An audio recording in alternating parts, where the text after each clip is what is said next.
Mes bien-aimés dans le Seigneur, que la grâce et la paix de notre Seigneur et Sauveur Jésus-Christ soient avec vous tous. Nous remercions le Seigneur pour cette belle occasion qu'il nous accorde et d'être ici dans sa sainte présence pour l'adorer aussi, pour l'entendre parler à notre âme, puisque nous avons soif de sa présence. Nous vous demandons de vous mettre debout pour la lecture de la parole de Dieu. Nous allons continuer encore dans cette série de messages sur l'affranchissement de l'être humain. Le pécheur, une fois rencontré Jésus-Christ, a été transformé.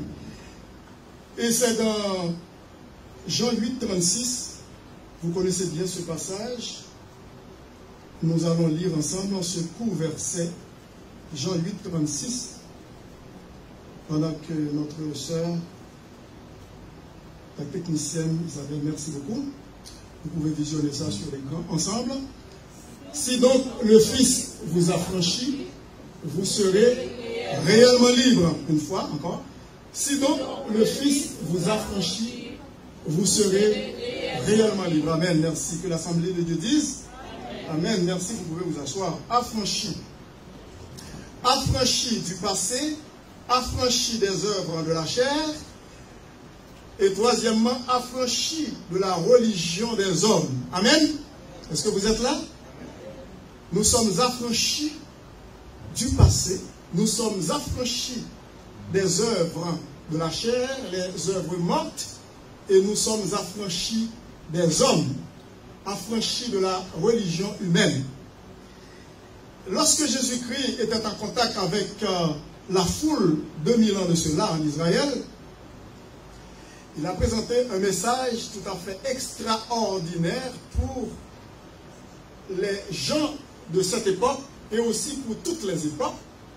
Pourquoi? Parce que Jésus-Christ était venu accomplir une mission sur cette terre, laquelle est de mourir pour nous sur la croix, pour nous racheter de la malédiction du péché, de la condamnation éternelle, afin que nous puissions recevoir le salut éternel. Amen.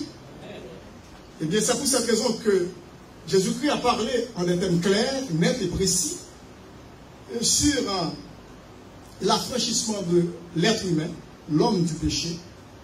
Et les gens, à l'époque de Jésus-Christ, ne pouvaient pas comprendre la profondeur du discours de Jésus.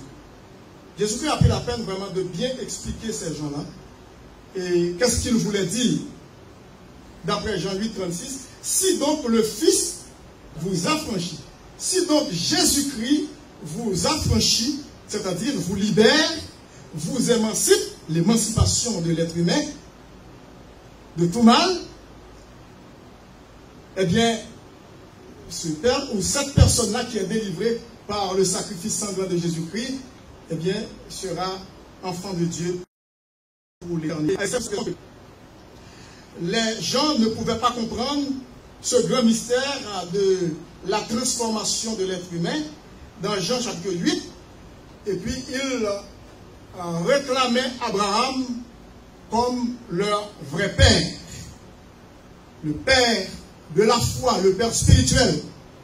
Et Jésus-Christ pouvait leur dire que si Abraham était votre père, eh bien, vous compreniez, ou vous comprendriez plutôt mon langage, puisque Abraham a cru en moi, en disant que c'est Jésus qui parle de lui-même. Abraham, eh bien, a tressailli de joie d'avoir vu le jour de Jésus-Christ lui-même. Eh bien, Abraham a été transformé, a été sauvé. Un salut pour l'éternité. Et puis, il répondait à Jésus-Christ, eh bien, Abraham était leur père. Jésus-Christ dit non, si Abraham était votre père, vous comprendriez mon langage. Alors, lorsque nous avançons ici dans ce passage, nous voyons que Jésus-Christ disait clairement que si donc le Fils vous affranchit, vous serez réellement libre. Vous connaîtrez la vérité et la vérité vous affranchira. D'après Jean chapitre 8, verset 36. Nous allons encore nous plonger dans cette conversation. À partir du verset 30, Jésus parlait ainsi, plusieurs crurent en lui. Cependant, plusieurs ont cru en Jésus-Christ. En attendant ce grand discours, ce discours vibrant sur la vérité éternelle, eh bien, plusieurs crurent en lui. Mais comme je vous ai dit que cette conversion, cette croyance à Jésus-Christ n'a pas fait longue route, long chemin, puisque c'était une conversion superficielle. Ce n'était pas une conversion en profondeur. C'était plutôt une conversion superficielle. Et le verset 31, et il dit aux Juifs qui avaient cru en lui, si vous demeurez dans ma parole, si vous demeurez dans ma parole, vous êtes vraiment mes disciples. Quiconque reçoit Jésus-Christ dans son cœur comme son sauveur personnel et qui demeure dans sa parole est vraiment le disciple de Jésus-Christ. Nous allons voir qu'est-ce qu'ils ont répondu à Jésus-Christ. Il dit au verset 30, Jésus-Christ dit au verset 32, vous connaîtrez la vérité et la vérité vous affranchira, vous rendra libre, vous délivrera, vous émancipera. Le verset 33 dit, ils lui répondirent, nous sommes la postérité d'Abraham. Tout comme il y a des gens qui disent, nous avons été élevés dans une famille chrétienne. Nos parents sont des vrais chrétiens. Au contraire, mon père était pasteur. Ma mère était dame missionnaire. C'est comme ça de nos jours, on trouve des réponses comme ça, tout bout de champ. Ah, je suis né dans une famille chrétienne. Laissez-moi vous dire qu'on n'est pas sauvé parce que nous sommes nés dans une famille chrétienne. On est sauvé à partir du moment où nous reçoit Jésus-Christ comme notre sauveur et Seigneur Père personnel. C'est ça qui fait toute la différence. On n'est pas né chrétien. On le devient. Amen. Parce que c'est ce que la parole de Dieu a dit. À tous ceux qui l'ont reçu, à ceux qui croient en son nom, elle, la parole faite chair, Jésus-Christ lui-même, a donné le pouvoir, comment? Le pouvoir de devenir enfant de Dieu. Devenir. Et non pas être né enfant de Dieu. Nous devenons enfants de Dieu à partir du moment où nous avons mis, où nous mettons notre foi en Jésus. Ils nous répondirent, nous sommes la postérité d'Abraham et nous ne fûmes jamais esclaves de personne. Je vous ai expliqué qu'ils ont été dans l'erreur lorsqu'ils disaient ça à Jésus-Christ. Ils mentaient. C'était effronté, ces gens-là. Pourquoi? Parce que c'est ridicule. Ils faisaient croire à Jésus-Christ qu'il n'était esclave de personne, alors qu'ils n'avaient pas pris conscience qu'il était esclave de leur péché à cause de nos premiers parents, Adam et Ève. Et ensuite, ils étaient esclaves des Romains. Parce que les Romains ont occupé la Palestine à l'époque de Jésus-Christ. Et avant même cette époque-là. Avant cette époque, c'était Alexandre le Grand qui mourait dans la trentaine, il était très jeune, qui a conquis toute la Palestine, la Syrie, pas mal de régions. Les Romains sont venus après. Jésus-Christ est né sous Rome, il a été crucifié sous Rome, sous Pilate. Il était un Italien. Écoutez, ils nous répondirent, nous sommes la postérité d'Abraham et nous ne fûmes jamais esclaves de personne. Comment dis-tu, vous deviendrez libres? Ils ne sont pas conscients de leur misère. En vérité, je vous le dis, amen, amen, en hébreu, je vous le dis, leur répliqua Jésus. Quiconque se livre au péché est esclave du péché. Quiconque se dit chrétien, qui vit encore tout entier dans le péché, est esclave du péché. Or, l'esclave ne demeure pas toujours dans la maison. Le fils, il demeure toujours. Moi, je vais vous expliquer qu'est-ce que ça veut dire. L'esclave ne demeure pas toujours dans la maison. Le fils, il demeure toujours. Je vous ai expliqué un peu l'histoire, une partie d'histoire d'Haïti. Vous comprenez bien l'affranchi, les affranchis. Les blancs, les affranchis et les esclaves. Vous comprenez bien l'histoire. Comme je vous ai fait comprendre que l'esclave était venu dans la maison de leur maître juste pour faire des travaux, remplir des tâches durant la journée. Mais l'esclave n'avait pas le droit de séjourner, de rester, de dormir dans la maison de leur maître, de son maître. Il devait, après la journée du travail, retourner dans sa cabane. Est-ce que vous êtes là? Il veut dire dans sa petite maison, dans sa chaumière. C'était un être vraiment misérable. Il n'était pas libre. Il n'était pas libre. Et lorsque vous voyez ici, les petits cabanons dans la cour. Ça nous évoque quelque chose ici dans les maisons des Québécois et même chez nous aussi. Ici au Canada, nous avons des cabanons, c'est pas vrai? Eh bien, les cabanons, avant, c'était des cabanes. Maintenant, on se sert des cabanons pour entreposer, pour mettre des objets, des choses. Mais à l'origine, c'était pour placer leurs esclaves, les mettre là, les colons. Ils habitaient dans leur petite cabane. On avait mal compris, comme je vous ai dit, ce terme cabane, lorsque leur maître disait maintenant, vous avez accompli votre tâche, vous pouvez vous retirer dans votre cabane, aller passer la nuit, aller dormir, et puis nous dit nous-mêmes, les Haïtiens, bon, m'acheter une cabane. Pour petit moi, m'acheter une cabane, une belle cabane pour madame moi. C'est pas cabane, m'acheter son lit. C'est parce que nous t'es mal compris nous en français, nous dit cabane, mais c'est cabane, c'est une petite maison, une petite maisonnette. C'est pour cette raison que Jésus-Christ, ça ne veut pas dire, ça va qui peut remonter très loin. Parce qu'il dit que, oh, l'esclave ne demeure pas toujours dans la maison, dit Jésus. Le Fils, il demeure toujours parce que nous sommes les gens de la maison de Dieu. Amen. Amen. Nous sommes des affranchis du péché, des émancipés, des libérés, des fortunés, des bienheureux. Et c'est pour cette raison, le verset 36 dit, si donc le Fils vous affranchit, vous serez quoi? Réellement libre. Il y a des chrétiens qui ne sont pas réellement libres. Ils sont des accros de leurs mauvaises habitudes. Ils sont dépendants. Hein? Et ils sont, écoutez, c'est comme, je ne sais pas comment je pourrais dire ça, obsédés par toutes sortes de mauvais vices. Ils ne sont pas encore libres. Alors que Jésus-Christ nous a libérés tout d'abord de nos passés. Il nous a libérés, eh bien, de nos mauvaises habitudes du présent. Pourquoi? Parce que la parole de Dieu nous dit dans Éphésiens chapitre 2, lorsque nous regardons chapitre 2, à partir du verset 1er, nous étions morts par nos offenses et par nos péchés, le verset 1er, Éphésiens 2, dans lesquels vous marchiez autrefois, nous sommes libérés de notre passé, dans lesquels vous marchiez autrefois selon le train de ce monde, selon le prince de la puissance de l'air de l'esprit qui agit maintenant dans les fils de la rébellion, parce que nous étions de leur nom aussi des fils de la rébellion. Nous tous aussi nous étions de leur nom, mais nous vivions autrefois selon les convoitises de notre chair, accomplissant les volontés de la chair et de nos pensées, et nous étions par nature. Personne ne peut nous faire croire qu'ils sont nés sans péché. En vrai, et nous étions par nature des enfants de colère comme les autres. Mais Dieu qui est riche en miséricorde à cause du grand amour dont il nous a aimés, nous qui étions morts par nos offenses, nous a rendus à la vie. Avec Christ, c'est par grâce que vous êtes sauvés. Sauvés par grâce que vous êtes sauvés. Et ce qui est vraiment tellement intéressant de voir, au verset 6, il dit, il nous a ressuscités ensemble. Ça prend une résurrection puisque nous étions morts.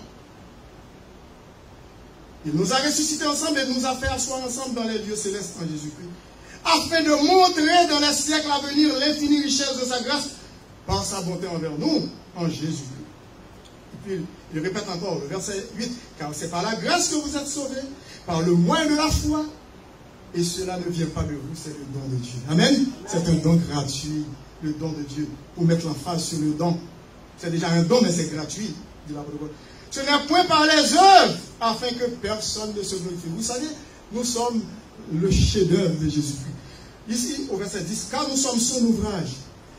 Dans le grec, nous sommes poéma de Jésus-Christ. C'est-à-dire, nous sommes le poème de Christ. Amen. Nous sommes le chef-d'œuvre de Jésus-Christ, joyeux de Jésus-Christ. Il dit, ayant été créé en Jésus-Christ pour de bonnes œuvres, que Dieu a préparé d'avance afin que nous les pratiquions. Nous sommes libérés de notre passé. Nous ne devons plus vivre au passé. Nous sommes libérés de notre présent, même lorsque nous sommes entourés, environnés du péché, mais nous sommes sous l'abri du Très-Haut. Amen. Et aussi nous envisageons l'avenir avec optimisme parce que nos lendemains sont dans la main du Seigneur. Amen. Le psaume 16, c'est le psaume 31 plutôt, verset 16, David pouvait dire, mes lendemains sont dans tes mains. Est-ce que vous pouvez dire ça? Mes lendemains sont dans tes mains. Il y a des gens qui ont peur du lendemain. Il y a même des chrétiens qui ont peur du lendemain.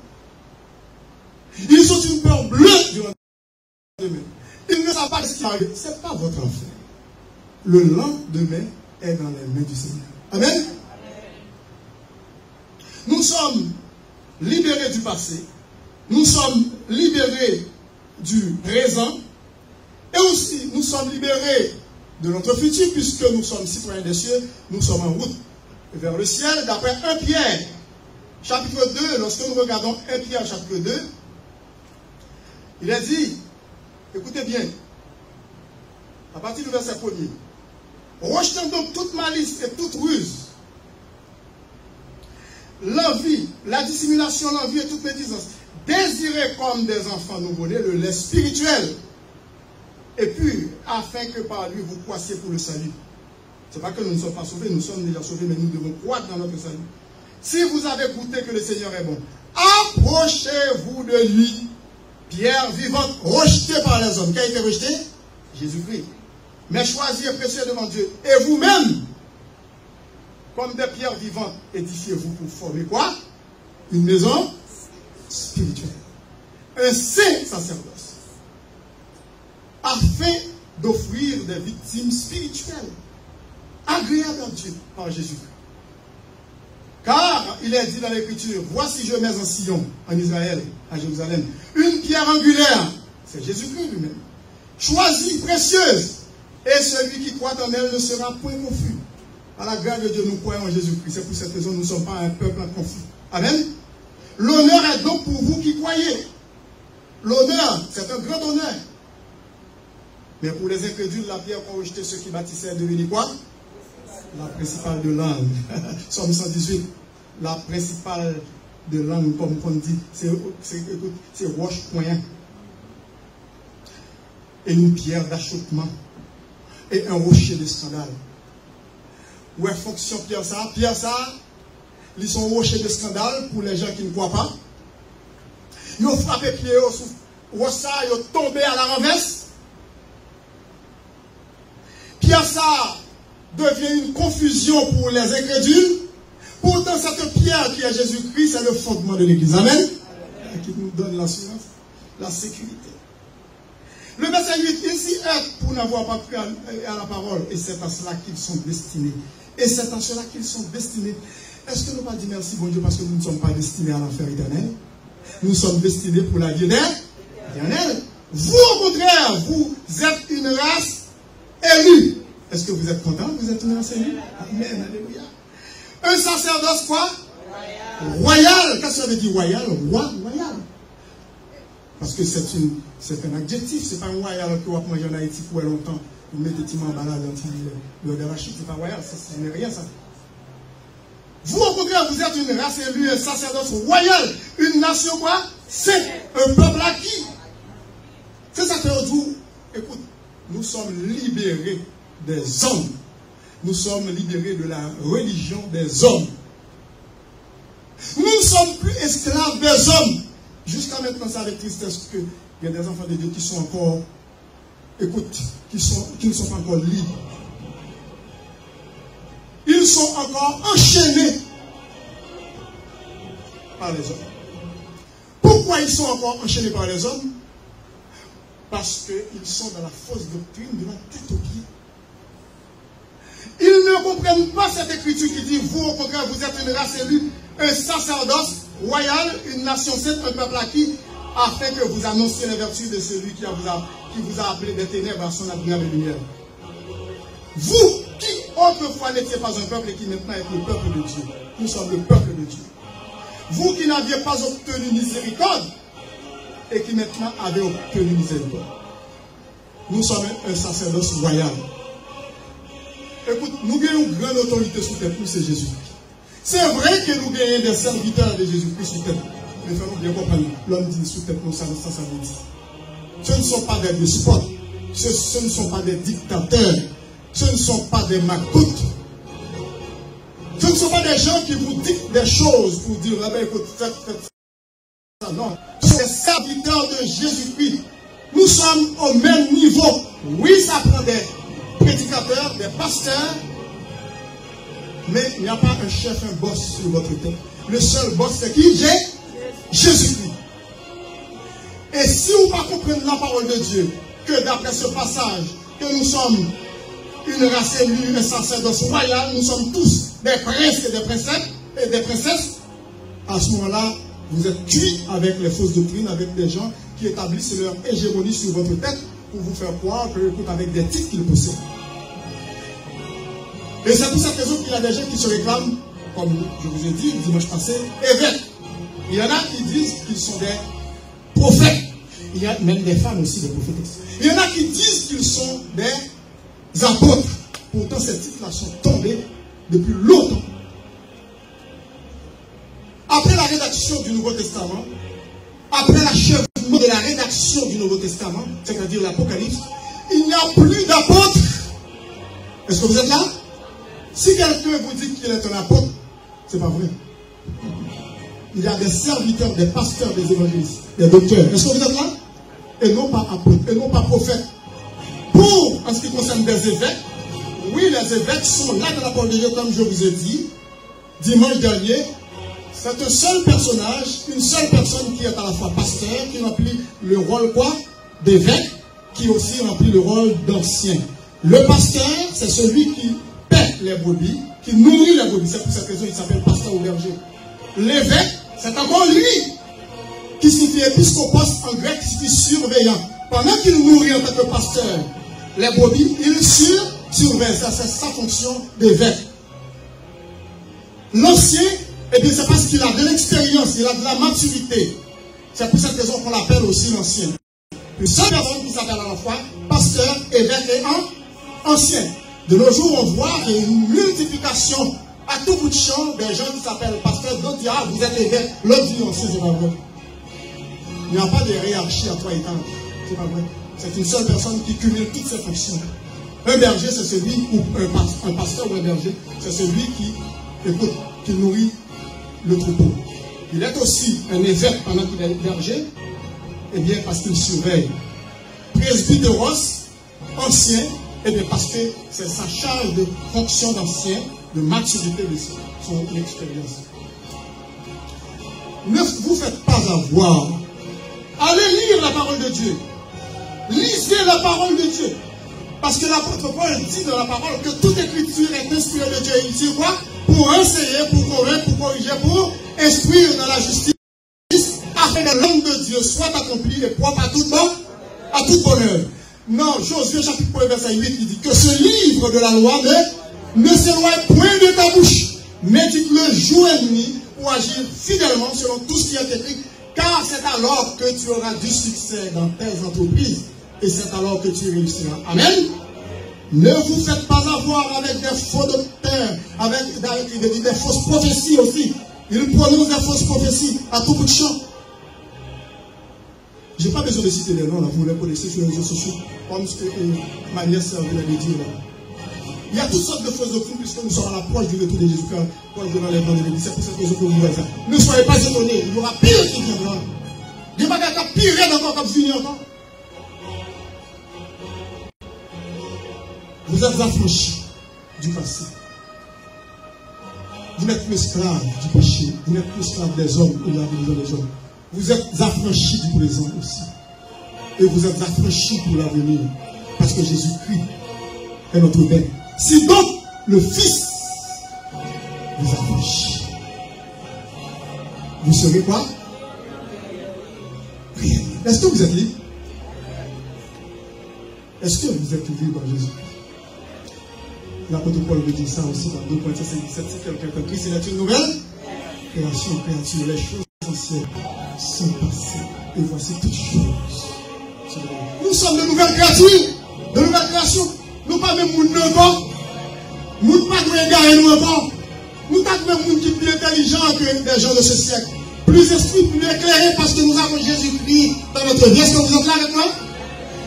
Que le Seigneur vous aide à comprendre sa parole et aussi à la mettre en pratique, afin que nous puissions renouveler nos vies de tout après sa gloire, sur le péché, sur toutes ses formes, sur le